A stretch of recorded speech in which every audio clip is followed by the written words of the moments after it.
Hello guys, this is Kapitan Minero again. Ngayon guys, malapit na ang Candyland update ng Heroes of Mabia. So, it is not a bird, it is not a plane, but it is diesel. Pinakita na po sa Twitter 24 hours ago na merong bagong hero na ilalabas na pwede siyang i-mint sa NFT picture ng Heroes of Mabia, na mintable siya ng Ruby token. So along the video guys, ituturo ko sa mga baguhan lang sa what do we call this, pagte-trade or pagmi-mint ng mga NFTs, yung possible way ng pagmi-mint ng heroes dito sa Heroes of Mabia. Okay? Stay tuned.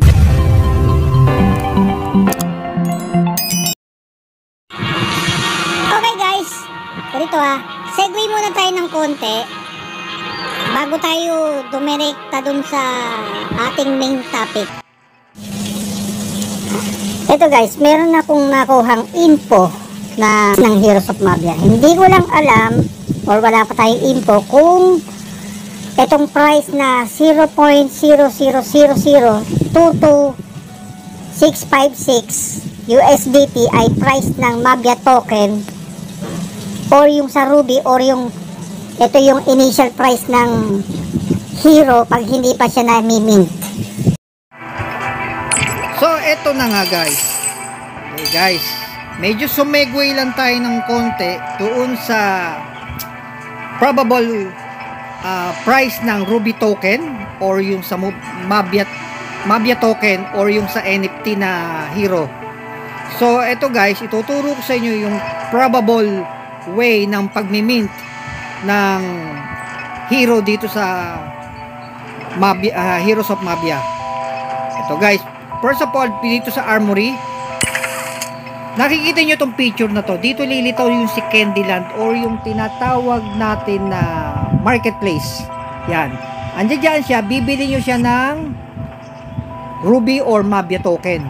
Okay, bibili nyo siya. Pag nabili nyo siya, ito na guys, pag nabili nyo siya, punta kayo dito sa right side, top, left side sa taas. Yung profile ninyo, pababa kayo sa my base.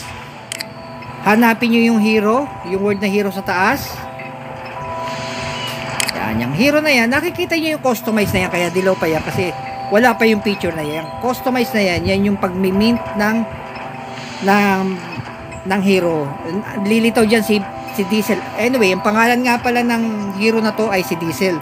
Lumilipad siya. Kaya nga sabi sa Twitter, it is not a bird, it is not a plane. So, halintulad niya si Garden Warden, if you're familiar sa Garden Warden ng TH11 sa Clash of Clans. Lumilipad dito guys. So, pwede nyo siyang gamitin, pwede nyo siyang i-trade, pwede nyo siyang i-mint kaagad, or pwede nyo siyang gamitin muna habang iminimit nyo, habang pinatataas ninyo. Pwede nyo siyang gamitin sa laro ninyo, pwede nyo siyang gamitin panlaban. So, yan nga guys, yung customization yan, yan siya. So marami pang pwedeng mangyari dito guys, kasi marami pang tiyak nalilitaw na hero dito. Hindi lang isa, dalawa o tatlo. Marami po siya na pwede nyong bilhin sa marketplace na pwede nyong i-mint.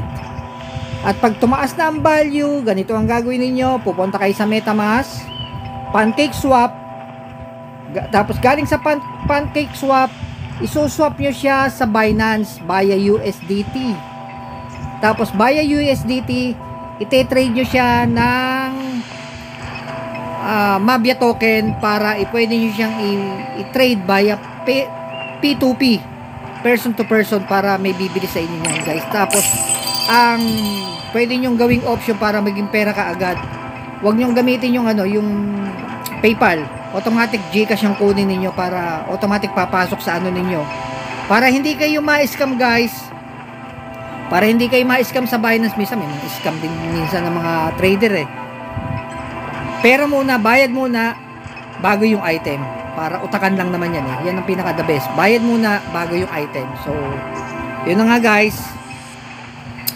So, hopefully sa maiksing video na to guys, may natutunan kayo kung paano i-swap or what we call this, i-trade, i-mint ang inyong heroes dito sa Heroes of Mabia.